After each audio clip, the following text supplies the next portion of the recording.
Part 3 of Mackinlay Kantor's Was the Road of Late So Toilsome, from his 1969 book, Missouri Bittersweet. I shut off the engine and got out and got under. Those Chevrolets sported a cradle beneath the front floorboards, a bracket in which the battery rested. In striking the rock, we had snapped off that U-shaped metal strap. Our battery dangled in space, suspended only by cables. Even as I looked, one cable slipped from its post. The battery dropped, tilted further, swinging a few inches above the ground. I wanted to cry, but couldn't. Hadn't cried since my dog was poisoned when I was 15. It would have been easier if we both had shrieked and exploded with tears. Wah! Like Snoopy in Charles G. Schulz's inspired cartoon strip, when he, Snoopy, was running for public office, many years afterward. From the car sounded a forlorn voice. "Is it bad?" I explained what had happened. "Is this anything you might be able to fix?" "I think if we had some rope, which we haven't, I might be able to make a sort of shelf to hold the battery. By the grace of God, we'd still get to Max Creek. There must be a garage or machine shop there, but we can't move until the battery is properly sustained, so get out and we'll walk to the next house. Somebody may have some rope." "I wonder how far that will be." It was less than the distance of an ordinary city block. We realized as we rounded a curve and saw that lovely cabin sitting on its hummock above the sketchy road that we must have been hearing poultry ever since we first emerged from the stream. Chickens went shrieking and streaking off in all directions.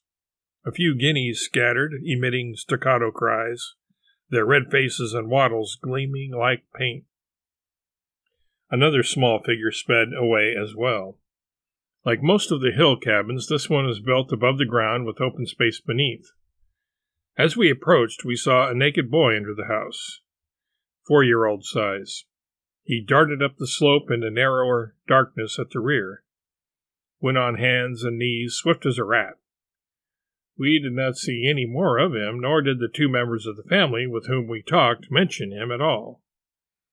Non-ivory tower novelists are apt to be rolling stones, but they do gather a generous subsistence of the moss of experiences. If I hadn't glimpsed that infant worming around under the shack, there would have been no Zorrel Tebbs in Andersonville. On a sturdy front gallery sat a woman of middle years, ensconced in a splint-bottomed chair with benches in front of her on which rested several baskets. She was shelling peas, letting them fall into a pan held in her aproned lap. Fingers continued to do their work automatically while we came closer. But she was watching us every step of the way and smiling in unmistakable pleasure at having visitors, even strangers. Her greeting chorused with ours. Her face exhibited a record of hard work and exposure to weathers, but the brown eyes were brightening in welcome. She was bareheaded, though a slat sunbonnet hung on the chair behind her. Her hair interested my wife especially. Irene talked about it afterward. How smoothly the hair was arranged, drawn down and fastened in a thin bun at the nape of her neck, but so clean and smooth, with gray and reddish tones resembling the grain of polished cabinet wood. Thin, clear voice. "Where might you folks have dropped from?" "Iowa." Promptly, she upset her pan of peas. Peas went shooting all over the porch. A few of them disappeared through cracks, but they may have been retrieved and gobbled by the child down below. Irene exclaimed sympathetically and ran up to help in the peas' recovery.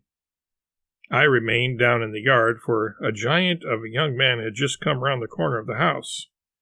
He was shirtless, a mat of glinting red hair tangled over his wide chest. Bulbous muscles of his arms and shoulders bulged under varnish of sweat. He had on a pair of khaki pants belted around his waist, and they were too small for him. One seam had split open along the thigh.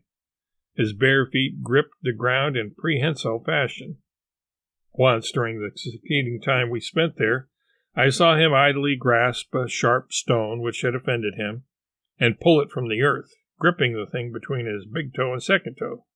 Then, with a kick, he threw the stone away.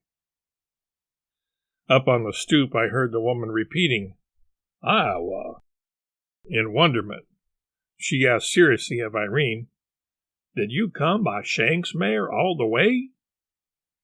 The young man was perfectly willing to shake hands, perfectly willing to listen with impassive countenance as I told him our troubles. "It's hard for me to believe that you come here in a car. We'd sure like a car, but ain't never made bold to try one. Though they do talk about building us a better road one of these days."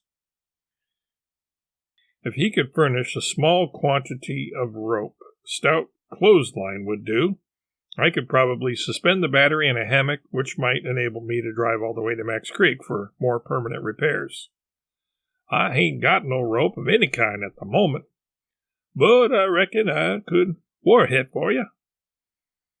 He pronounced war not to rhyme with a war in which you fight, but to rhyme with a car you drive, a bar at which you drink.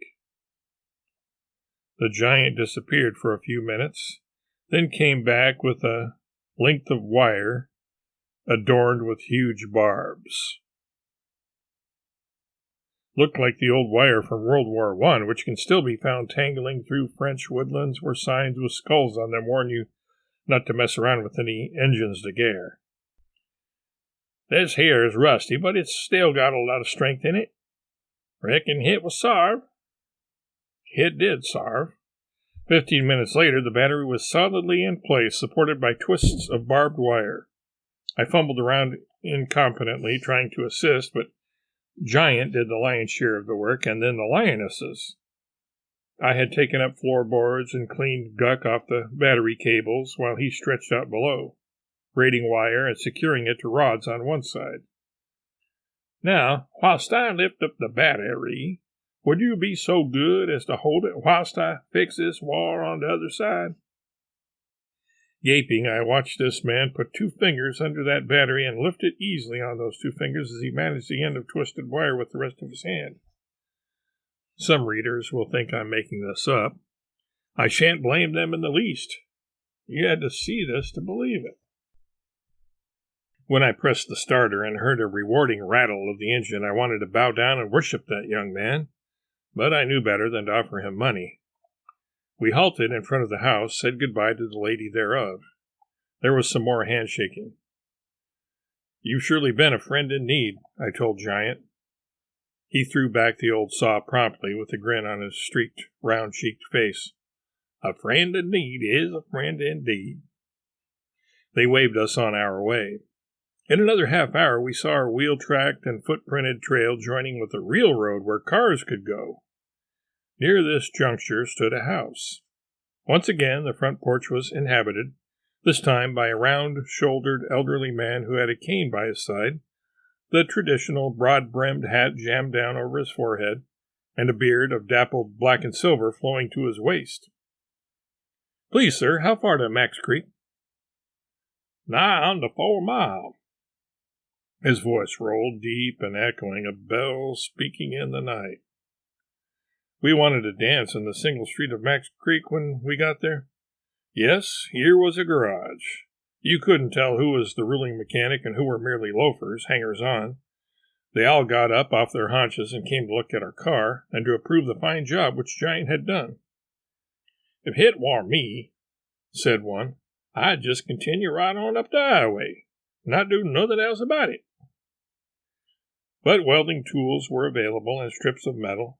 The garage proprietor nodded and said he'd fix us up in no time at all, and did we want to buy any gas? We did. "Any place to eat around here?" And everybody pointed.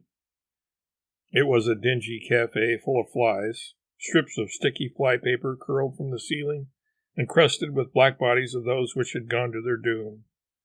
But plenty of their relatives were still alive and frisky. We each ate with one hand and batted flies away with the other. Our meal was fetched more quickly than we could have thought possible at that afternoon hour. Fried catfish, home-fried potatoes and onions, hot cornbread, bacon and bacon gravy, some sort of cooked greens, blackberries, It all tasted homemade or home-picked or home-caught or home-gathered. The wispy little lady twisted her hands in a soiled apron. Is everything all right? Everything is divine, Irene said. Did you make these pickles yourself? Proudly. My sister makes them. They're right good. Everything is right good, we chorused again, flapping at flies. Through a smeared window, we watched the people of Max Creek and visitors from surrounding hills. Almost to a man, the males wore black hats and the overalls, which were next to being uniform. Older women had their sunbonnets, but younger ones strolled bareheaded, pleasantly aware of the shine of their hair. Yes, more and more were wearing it bobbed. Only a few girls left with long hair now. Across the way stood the local bank. On its window was printed the bank's name and capital and surplus, $15,000. That's the Ozarks for you. What am I saying? That was the Ozarks, 40 years ago. 40 years ago, we had never heard of a Nazi or anyone named Adolf Hitler or anyone named Joseph Stalin. No one had ever seen a picture of FDR in the White House. No one had ever heard of a bank holiday or anything called the Depression.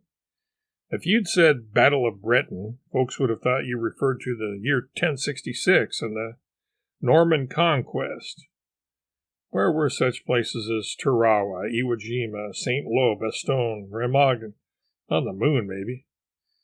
The Japanese were quaint people who raised silkworms, sold fans, wore kimonos, and said, "So, Sally."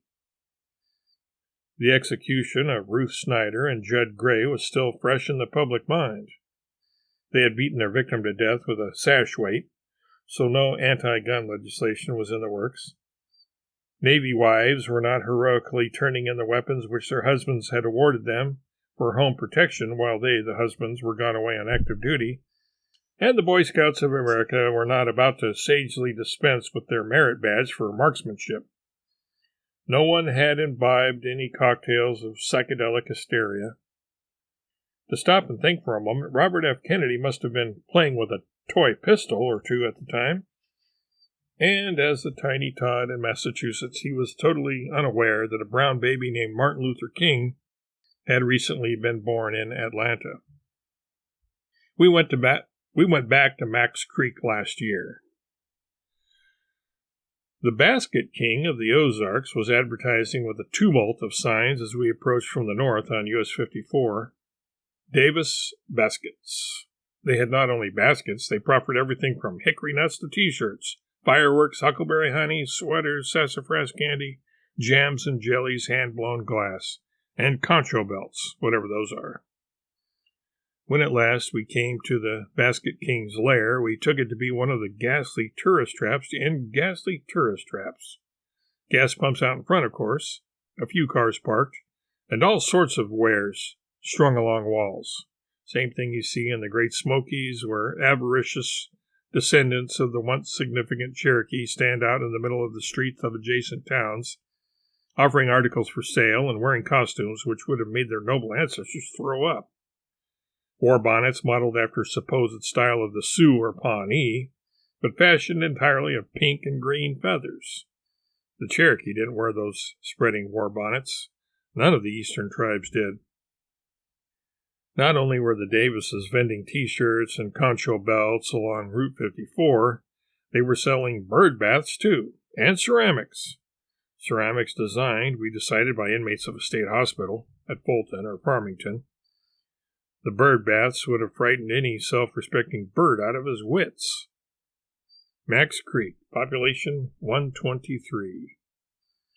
Anyone care for recent statistics on the bank of Max Creek? Capital, $25,000. Surplus, $50,000. Undivided profits, $65,768. Of course, the dollar ain't hit war in 1929.